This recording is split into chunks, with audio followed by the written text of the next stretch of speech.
ನನ್ನ ಹೆಸರು ನಾಗರಾಜ್ ಅಂತ ಹನುಮಾಳವರು. ನಾವು ಬನ್ನೂರು ಹೋಗ್ಬಿಟ್ಟು ನರಸೀಪುರ ತಾಲೂಕು ಮೈಸೂರು ಜಿಲ್ಲೆ.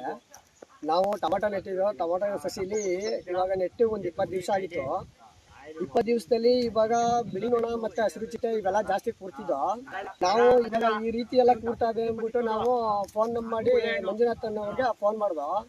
ಅವಾಗ ಅವ್ರು ಬಂದು ಈಗ ತೋಟದಲ್ಲಿ ಬಂದು ನೋಡ್ಬಿಟ್ಟು ಸರಿ ಆಯಿತು ಅಂದ್ಬಿಟ್ಟು ಎಫಿಕನ್ ಅಂದ್ಬಿಟ್ಟು ಒಂದು ಔಷಧಿ ಈ ಥರ ಔಷಧಿ ಕೊಟ್ಟರು, ಒಂದು ಟಾನಿಕ್ ಮತ್ತು ಇಟ್ಬಿಟ್ರು ಔಷಧಿನ. ಅದನ್ನು ನೋಡಿ ಒಂದು ಸ್ವಲ್ಪ ನಾವು ಫ್ರೈ ಮಾಡ್ದೆ. ಒಂದು 2 ಅವರಲ್ಲೇ ಒಂದು ಸ್ವಲ್ಪ ರಿಸಲ್ಟ್ ಬಂತು. ಸ್ವಲ್ಪ ಎಲ್ಲ ಮಂಕಾಗಿ ಎಲ್ಲ ಉದುರಕ್ಕೆ ಎಲ್ಲ ಶುರುವಾಯಿತು. ನೆಕ್ಸ್ಟು ಇನ್ನೊಂದ್ಸಲ ಅದೇ ಥರ ನಾವು ಫ್ರೈ ಮಾಡಿದ್ಮೇಲೆ ಎಲ್ಲ ಕಂಟ್ರೋಲ್ ಬಂದು ಈಗ ಚೆನ್ನಾಗೈತೆ. ಫಸ್ಟ್ ಸ್ಟಾರ್ಟಿಂಗ್ ಒಂದು ಎಲೆ ಎಲ್ಲ ಒಂದು ಸ್ವಲ್ಪ ಮುದುರು ರೀತಿಲಿ ಈ ಥರ ಆಯ್ತಿತ್ತು. ಅವಾಗ ನಾವು ಏನು ಈ ಥರ ಆಯ್ತದಲ್ಲ ಅನ್ನೋ ರೀತಿಲಿ ಕೇಳುತ್ತೆ. ಅದಕ್ಕೆ ಇದನ್ನು ಹೊಡೆದು ಏನಿಲ್ಲ ಕಂಟ್ರೋಲ್ ಆಗುತ್ತೆ ಅಂತ ಹೇಳಿದ್ರು. ನಾವು ಹೊಡೆದ್ಮೇಲೆ ಎಲ್ಲ ಕಂಟ್ರೋಲ್ ಆಗಿ ಈಗ ಚೆನ್ನಾಗೈತೆ.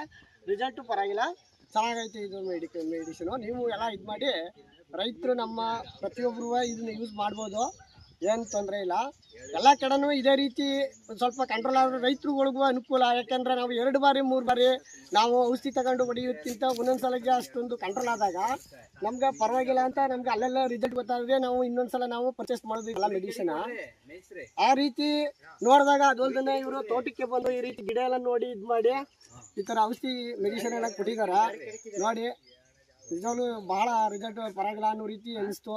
ನಾವು ಮುಂದೆ ಇದೇ ಥರ ಬೆಳವಣಿಗೆ ಎಲ್ಲ ಬೆಳೆಸ್ತಾ ಇರಬೇಕಾದ್ರೆ ಈ ರೀತಿ ರೋಗಗಳು ಒಂದು ಸ್ವಲ್ಪ ಕಂಟ್ರೋಲ್ ಆದಾಗ ನಮ್ಮ ರೈತರುಗಳಿಗೆ ಬಹಳ ಅನುಕೂಲ ಅಂತ ನಾನು ಕೇಳ್ಕೊಳ್ತೀನಿ.